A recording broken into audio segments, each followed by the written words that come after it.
Fala, meus lobos, para quem não me conhece, meu nome é William, sejam muito bem-vindos ao Cadeia do Ensino. Pessoal, no vídeo de hoje nós vamos falar sobre mais algumas especialidades que nós temos lá na Escola de Especialistas de Aeronáutica. Então, se você não viu a parte 1, clica lá, porque eu falei sobre BCT, SGS, BMA, BMB, então prestem bastante atenção nesse vídeo, mas não deixe de conferir o outro vídeo que eu falei de mais algumas especialidades. Bom, para começar o vídeo de hoje, eu vou começar falando do SBO, que é o Serviço de Bombeiro, né, galera? O SBO vai formar os bombeiros da aeronáutica. Lembrando, né, todas essas especialidades que eu estou falando aqui são sargentos de carreira, beleza? Eles não são sargentos temporários, não vão ficar 4 anos ou 8 anos, eles são sargentos de carreira e eles vão ficar 2 anos lá na Escola de Especialistas, depois vão formar e vão atuar em algum quartel aí do Brasilzão, beleza? Então, a dependendo das unidades, vai ter mais procura em São Paulo, por exemplo, para quem é da área X, e vai ter mais procura na Bahia para quem é da área Y, enfim.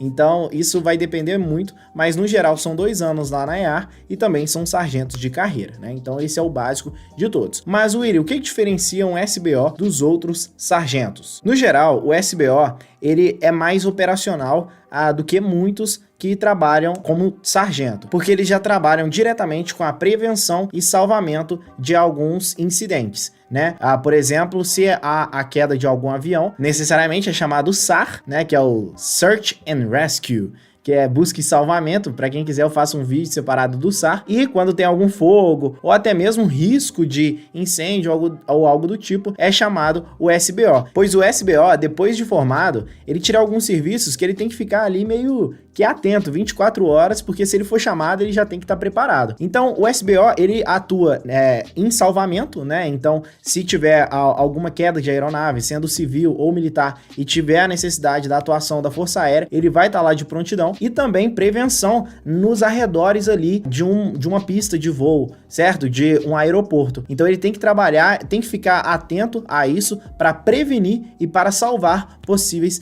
acidentes. Além disso, durante o seu período de formação lá na EAR, o SBO, o aluno, até então aluno SBO, ele é submetido a várias provas teóricas e também práticas, tá? Não é igual o BCT, por exemplo, que vai ser, ou o BMT, que eu já vou falar sobre ele, que é submetido a só provas teóricas. Não, tem que ter prática também, tem que saber manusear a mangueira de bombeiro, tem que saber manusear extintores, tem que ter uma noção básica das aeronaves ali para saber onde que é possível ter um incêndio, onde que não é possível, saber mexer em alguma coisinha ou outra ali, algum fio ou outro, digamos assim, para não causar um incêndio ou para prevenir um incêndio. Além disso, durante a sua formação, o SBO, ele é submetido a um plus na educação física. Enquanto os outros estão tendo uma educação física normal, eles também vão para a educação física normal, mas eles também têm um plus, tá? Tem que estar craque na natação e também tem que estar craque, por exemplo, no preparo de rapel, né? Para ter um salvamento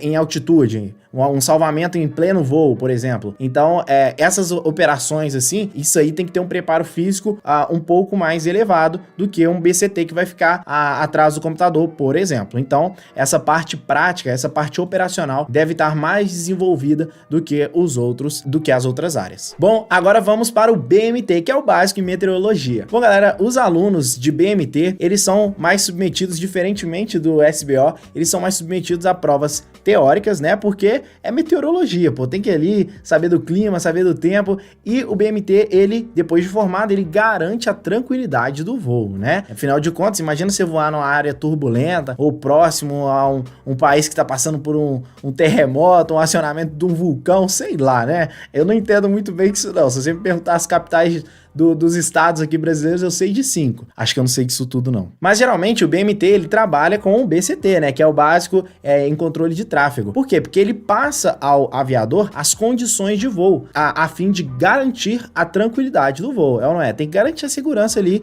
do piloto e dos seus passageiros, né? Para isso ele vai passar para o aviador as condições climáticas do voo. Muitas das vezes um voo ele pode ser simplesmente abortado por causa de condições climáticas que não sejam tão favoráveis para a realização desse voo. Muitos sargentos sargentos que são formados em BMT, eles vão atuar principalmente lá em Brasília, tá? Lá tem muita vaga, lá pede muito. Por quê? Porque lá tem alguns centros meteorológicos, tá? Eu vou ler aqui pra vocês, tem o EMS, que é a Estação de Meteorologia de Superfície, então o cara pode especializar só na meteorologia da superfície, outros podem se especializar para lançamento de balões, então seria o estudo meteorológico de altitudes, então cada um tem sua parte específica, digamos assim, e lá em Brasília é onde a gente encontra a maior quantidade desses centros meteorológicos. Agora vamos falar um pouquinho do BEI. Que BEI, William? BEI é o básico em eletricidade e instrumento. E o que o BEI faz, William? Foram abertas algumas vagas, né? Todos esses que eu tô falando aqui na parte 2, foram abertas algumas vagas para o CFS2 2022, por isso que eu achei necessário aqui falar um pouquinho com vocês. Mas o BEI, que é o básico em eletricidade e instrumentos, como vocês podem perceber, ele vai estudar a parte mais específica ali da aeronave. Ele pode trabalhar num esquadrão aéreo, né, para mexer em uma aeronave específica, juntamente ali com o BMA, né, que é o mecânico de aeronaves, mas ele vai mexer mais nos fios, né, digamos assim, sendo um pouco mais leigo, ele vai mexer nos fios ali, nos equipamentos propriamente ditos, e também conjuntamente com o BMA, mas ele pode trabalhar também em alguns PAMAs. Então, geralmente, o que é o PAMA, William? É o Parque de Material Aeronáutico, inclusive tem um aqui em Lagoa Santa.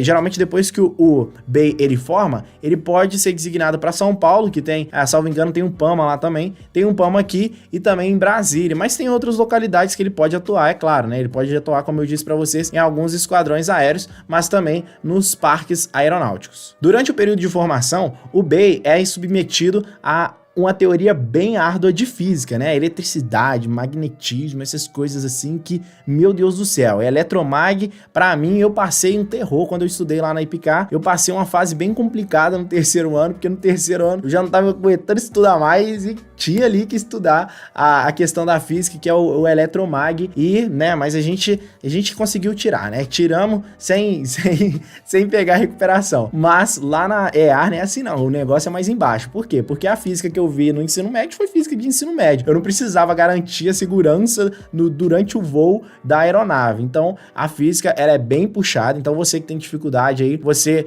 já vai ter uma dificuldade maior ainda lá para ser enfrentada, mas nada que você não tire de letra, né? Depois que passou nessa prova, tirar a nota lá de física é mamão com açúcar, né? Nem tanto. Mas depois de formado, depois dos 2 anos que ele passou lá na EAR, ele vai ser transferido para algum esquadrão aéreo ou PAMA e vai se especializar naquela aeronave. Imagina, ele vai ser mandado lá pro Joker, né, que é o esquadrão de caça. Ele vai ter que se especializar nas aeronaves que tem lá no Joker, lá no esquadrão de caça, né? Suponhamos que tem a aeronave X e a aeronave Y. Então, ele vai mexer só com a X. Então, ele vai ser submetido a um processo de especialização enquanto terceiro sargento, justamente naquela aeronave. Se ele for trabalhar no PAMA, a mesma coisa. Para os instrumentos que tem lá, se ele for trabalhar no outro esquadrão, a mesma coisa. Então, tem sempre essa especialização depois de formado lá na EAR. Galera, esse vídeo foi mais o básico sobre essas 3 especialidades e deixe aí nos comentários se você quer que eu traga mais vídeos falando sobre essas especialidades lindas e maravilhosas que nós temos aqui na EAR. E galera, eu vou deixar na descrição também o link para você seguir a gente lá no Instagram, que a gente tá sempre postando as novidades, se tiver alguma retificação do edital ou até mesmo abertura de novas vagas, novos concursos, edital e tudo mais, a gente tá sempre postando e também dicas de estudos aí pra vocês, tá bom? Conto com o apoio de vocês no like, na inscrição, tamo junto e até o próximo vídeo. Um abraço.